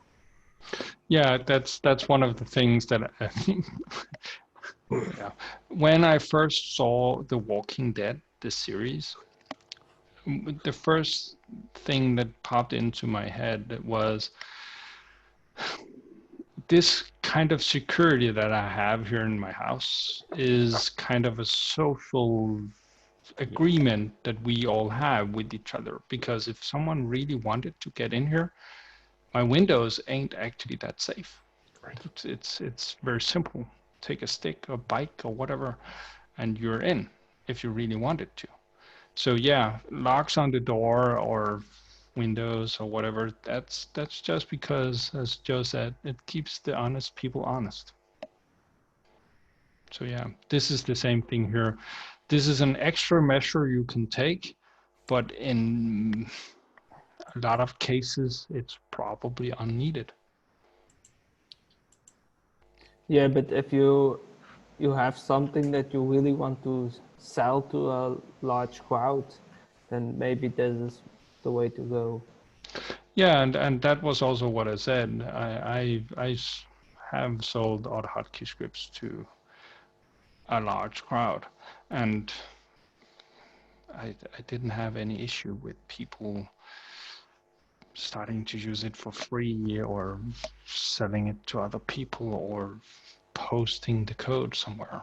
It simply wasn't an issue. And that's just what I'm saying. So for the most part, it's okay to remove it from the end of the script. So you can't just open it in Notepad and have it and copy paste it into somewhere else. And that's it.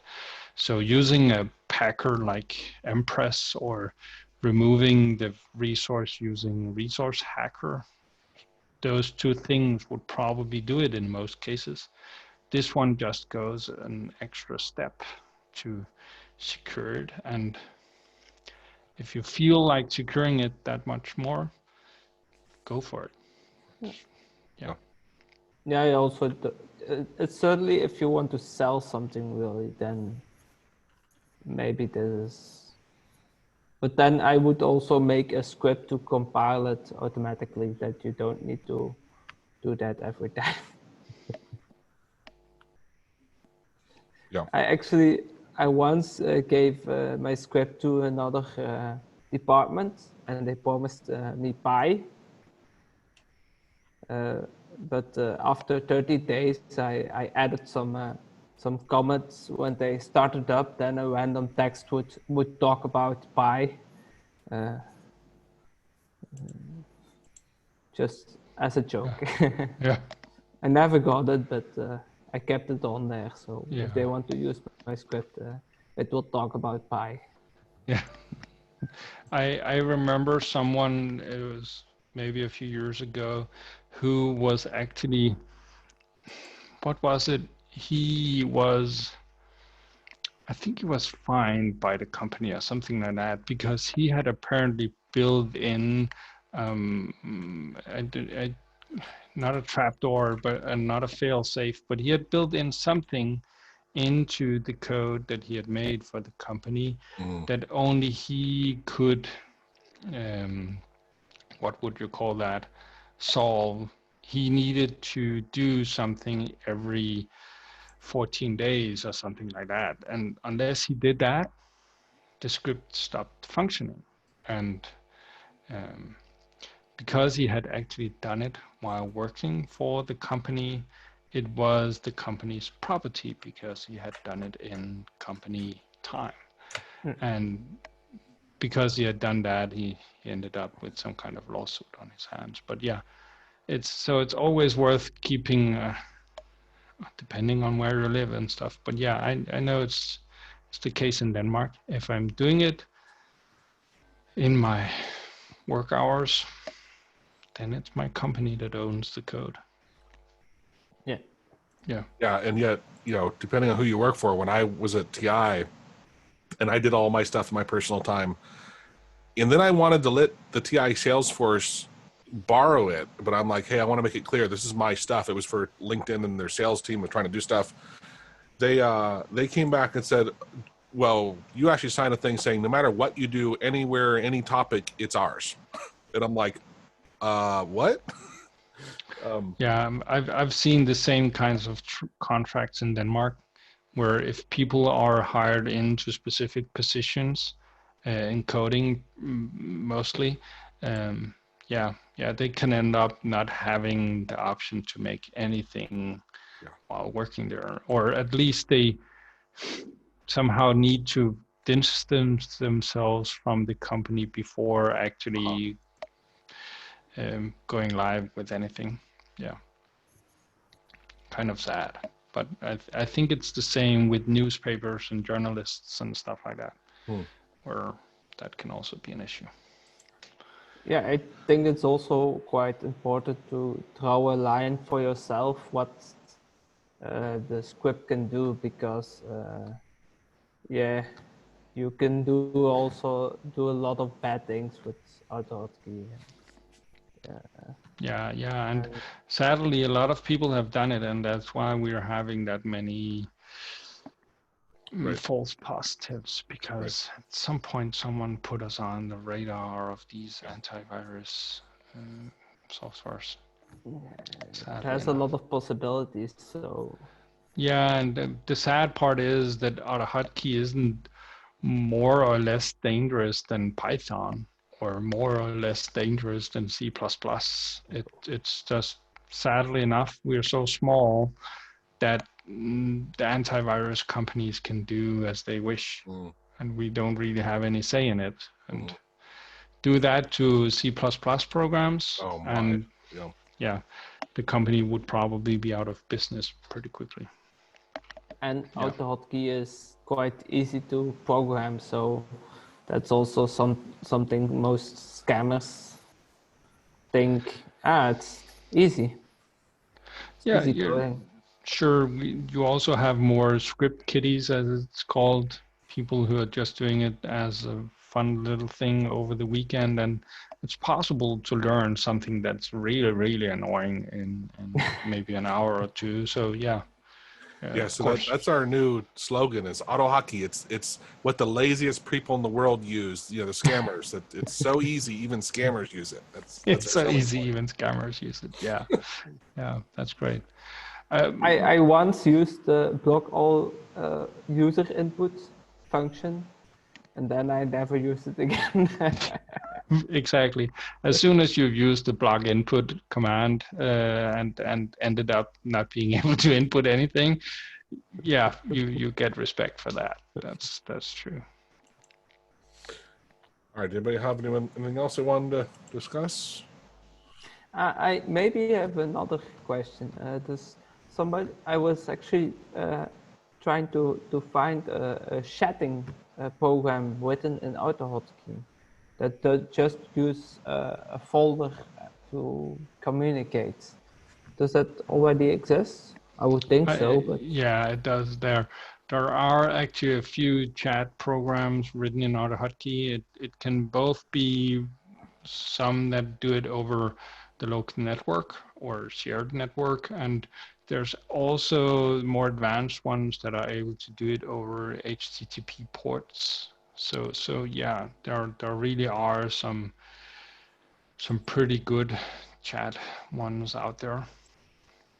So yeah, I've seen ones where they're just reading the same file, so everybody is chatting in the same channel, so to speak. It's pretty simple to make. So there are a good amount of examples on that, but most of them might be on the old farm because hey, might be in the younger days of AutoHotkey when I actually saw those. But they are there. I'll look into it. It seems like a nice project. Yeah.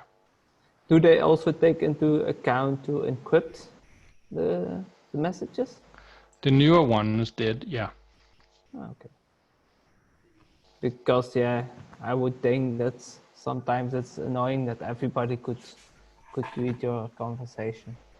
Yeah, I'd say one app that I've used for that quite a bit is the Line app. Do you know that one? The Line app? Line. Yeah, it's actually one that's been used in Asia quite a bit. I'm just trying to find it here. I'm not sure if I can actually show it on camera, but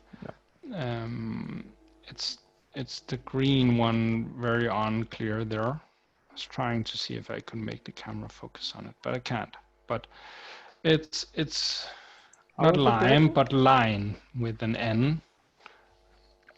Yeah, and chat or app or so free calls and messages. Yeah, that's the one. And it one of the big things that it emphasizes is that everything is encrypted. It's free to use and you can connect with everybody. It's not unlike Messenger and all that different types of things, but it also has a desktop version, and yeah,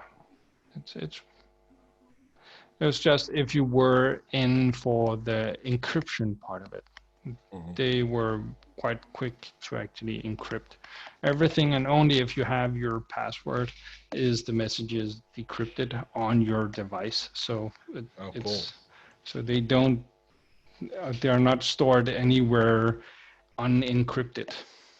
Yeah. So, yeah. Yeah. Okay. It wasn't really my idea to make it the encryption very hard, but just to make it that if you open the text file, you cannot read it.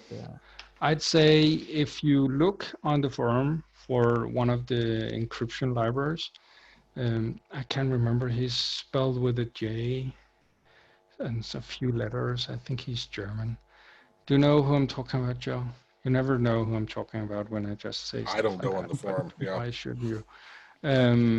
But if you look for the crypt, I think it's just called crypt. Yeah. Oh, it wasn't actually able to find that. It's the correct. Well, he can't. He just got blocked on the search. That's all. No. Oh, Ah, search from 60 seconds. That's long. 16 seconds. If you go to the homepage of AutoHotkey, the front page, Wait. and go to search there in the top corner. Top right. There you have the custom Google search, and it works way better than the. Oh. And there you have it. There's quite a few of those, and this one isn't the newest one, but there are newer ones out there. I can't remember what they're called, but they do exist, and you can look over these pages until you find the correct one. Crypt and deep. Oh, there he was. He's a fox, just a bit tad lower. Scroll there. Yeah. That's the guy. So, oh, it's still an old version, but he has a newer version on the new form. This guy, JNIZM. But easy to So pronounce that's why, too. yeah, that's why I couldn't remember it. But if you search for this user's posts on the forum, you would be able to find stuff on encryption and decryption. And it's built-in Windows stuff. So it's not hard to use. And yeah, it has all different types of encryptions. And it can easily encrypt whatever string you type and put the encrypted version in the file. And the receiver on the other end will then just use the decryption on it. That's a simple way of doing it. Okay. Yeah. Yeah, I think we have a few encrypt and decrypt scripts on the phone. Yeah, that's a good amount of those. But yeah, this would be my take on doing it simply. Text file, put it into the text file, encrypt it, and when reading from the text file, decrypt it. That's probably the simplest way of making a chat functionality that others can't just go into the text file and read. I recently heard somewhere how they decrypted texts in the old days, and then they would just count the letters and see what is used a lot, and then you could it's for each language. If you have a large text, the amount of letters used is always the most commonly used letters is always E or something like that. Yeah. And so if the encryption is quite simple and they just shift one letter to another one, then you can just count the occurrences of each letter. And that way you could almost decrypt the text. Yeah, and that was the World War I encryptions that was used were just these shifting where you needed the decoder ring, as Joe put it, where with World War II, they actually invented the Enigma, the code encrypting machine, which was also decrypted before the end of the war, and that's why D-Day happened and stuff like that. But still, yeah, encryption and decryption has been a part of human history, I think, all the way back to who knows. Well, and I actually just rewatched it, but the whole what was it called? What's the movie? It's a recent war movie that changed the battle of World War II for the after Pearl Harbor. It's the other major battle that happened in, I can't think of the name of the island it was on, But anyway, what was interesting is the guys in the intelligence had received. They thought they were breaking this code, saying it's the name of the island, but they the president, whoever, they wanted to be sure. So they're like, you got to be damn sure because we're betting everything on this. And so they're like, huh? And they cut it. Later they come back and they're like, as a coincidence, the water, thing broke on that island, and they had sent out an unencoded transmission, and then they were reading the Japanese stuff, and the Japanese mentioned the same word that they thought they were using for that. But the really cool part was the water thing never broke, right? The Americans said, let's pretend this, let's send it out because we know they'll pick this up and they're going to send it back to their home, to try to get some intelligence. Yet because we were monitoring it, we saw that word again, which we thought it was, and it verified that it was the battle we thought, the location. Yeah. Anyway, it is. I know it's the same thing with Egyptian hieroglyphs. If you didn't actually have the stone tablets that actually explained the hieroglyphs in recent times, you wouldn't have been able to actually decode them. And I know in ancient, not Celtic, but we used runes back in the day before Arab word language. And even that, we have a single stone, and it's not a tablet because it's almost 2 stories high, with a description of what it all means. And it's just like when people make a language or an decoding or encryption or whatever it is, if you don't have the decoder ring, really it's interesting the ways that people have tried to solve stuff like that throughout the years. Yeah, I'm getting to a place where I would like to. Wait, Ahmed had a question here. Hold on. Anyone use AutoHotkey with home automation or Tasker macros on phone? I know Jackie's used some, and I've talked to him about it. I've used, I think it was Tasker. I was trying to automate a program for a job I had, and what I ended up doing was using an emulator, and then I used AutoHotkey to automate the emulator. Yeah, it truly does depend on what it is that you want to do. If you want to only have your mobile device and automate stuff on here without anybody having the need for anything else, true automation will probably be hard to come by.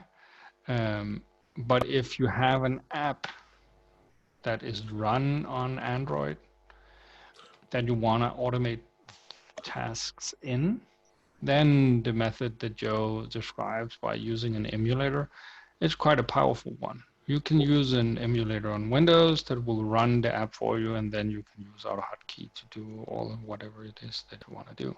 Having said that, on that particular case, I was doing the packet sniffing kind of stuff we're talking about with Fiddler, and I used the emulator traffic to look at it to see if I could mirror it and fake like the WinHP request, like we were talking earlier with Dimitri.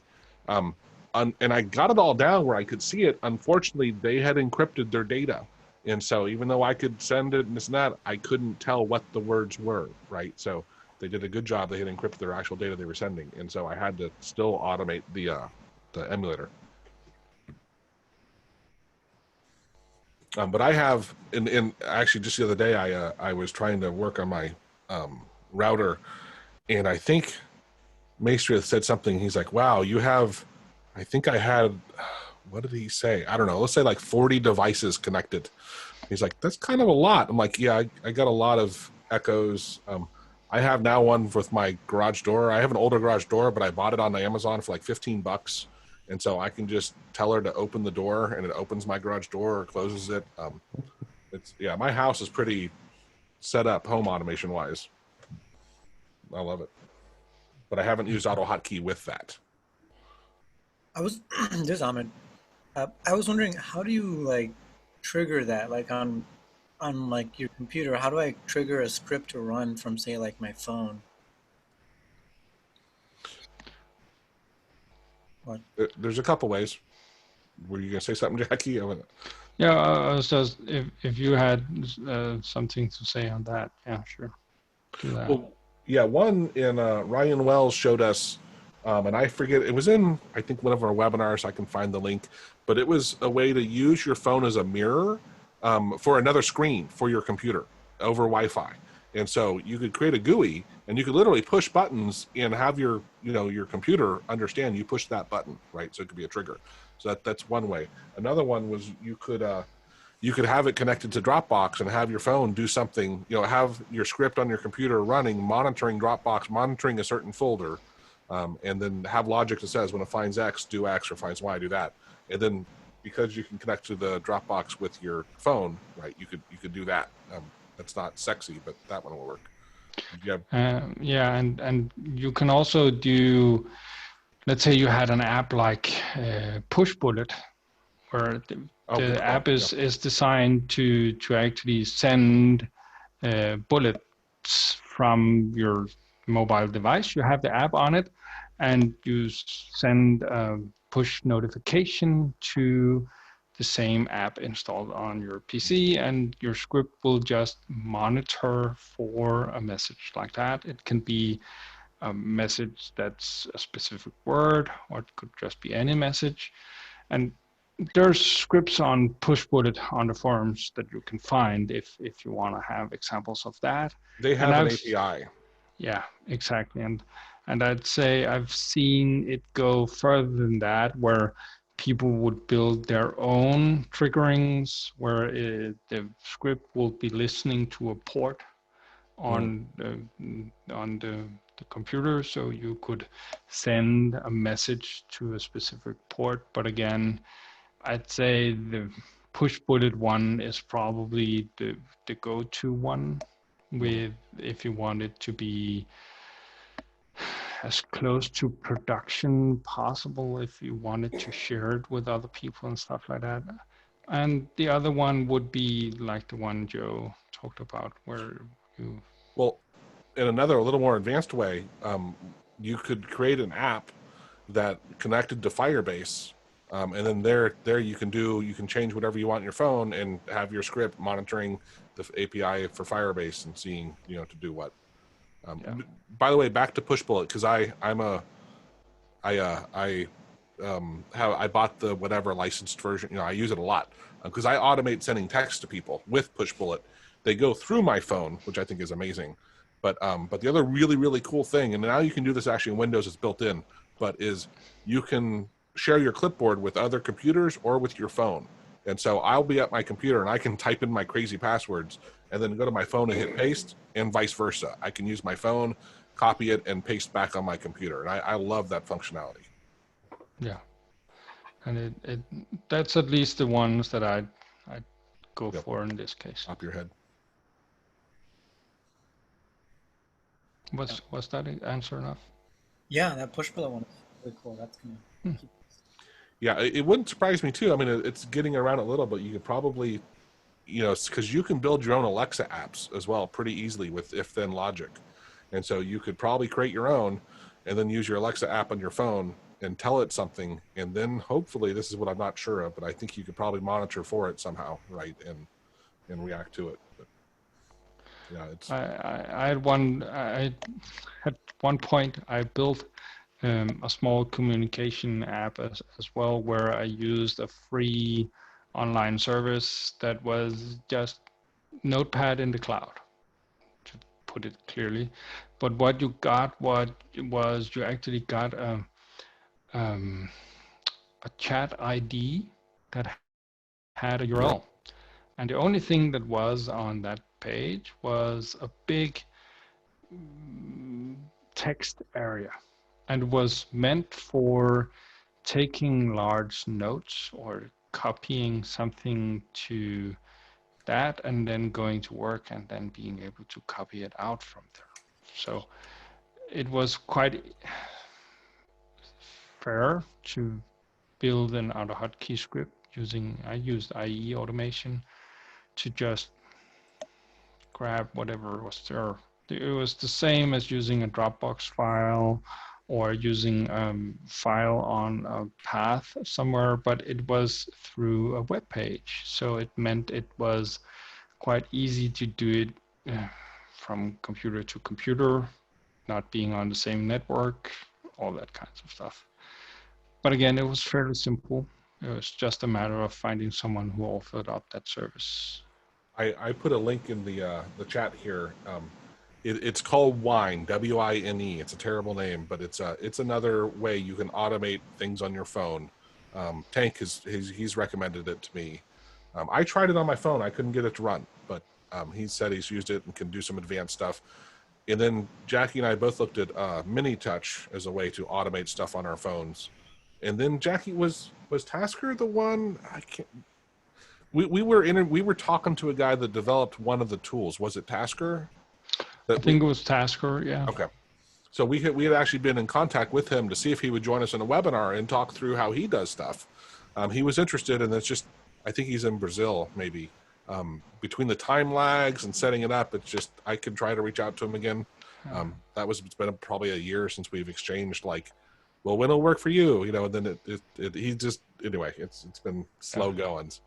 But I think they're highly related. It'd be a very interesting conversation to have with what he does, how he uses it, and to talk through with AutoHotkey and to talk through the similarities and what to do. I think it's a great one. I think there is, because Wine, the one you linked to, is, from what I understand, it's a way to run AutoHotkey stuff on Linux and stuff like that. It's a Windows emulator kind of thing. Yeah, okay, fair enough. And from what I'm not that into what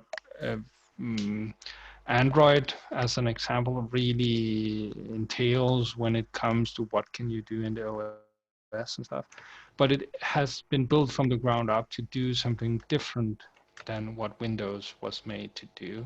So automating stuff between processes and applications and stuff like that, I don't believe that was something that was really meant to be done in Android. It might be doable, but the OS is much more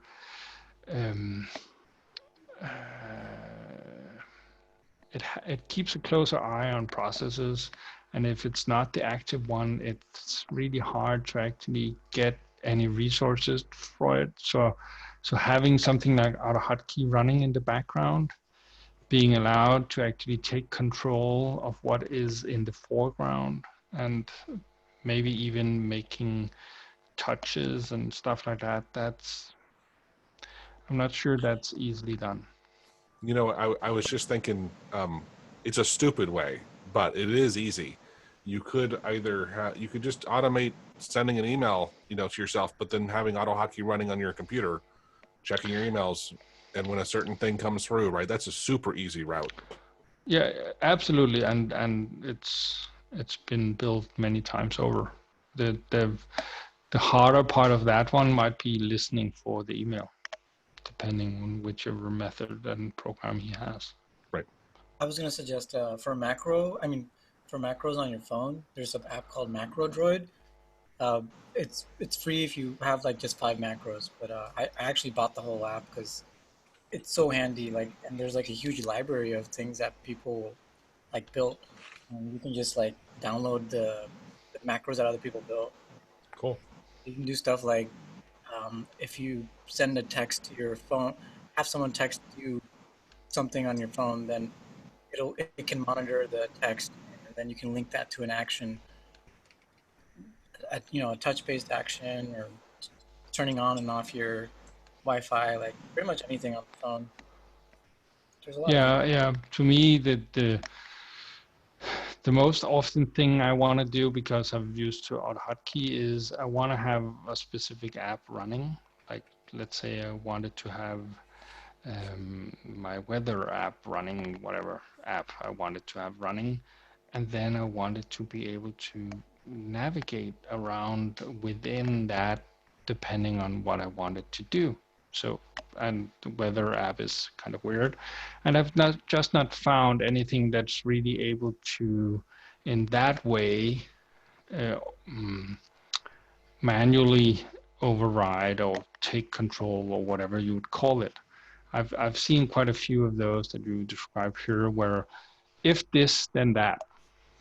There seems to be a good amount of stuff like that. But if I wanted to actually touch the specific Windows GUI element over here, and then when something new loads, then touch a GUI element over there. That's one of the things that I've yet not found a way to do on Android. And with Tasker, you could do that, but Tasker requires like rooting your phone. Yeah. Yeah, you could do it with Cydia as well, but yeah. There are methods of doing most of it, but yeah, I would have loved it to be something a little bit simpler and maybe open source without needing to root your device. But yeah, I would like to actually stop. Done. Yeah. Yeah. No, we're checking. All right, everyone. Thank you. Hopefully stay coronavirus free. Take care of yourself. Yeah. We'll see you all next month. Bring examples of stuff you want to work on, stuff you're having troubles with, or stuff you want to brag about. Right? It's all great stuff. Yeah. Do that. All right. Thank you. Yeah. Everyone. Bye. Bye.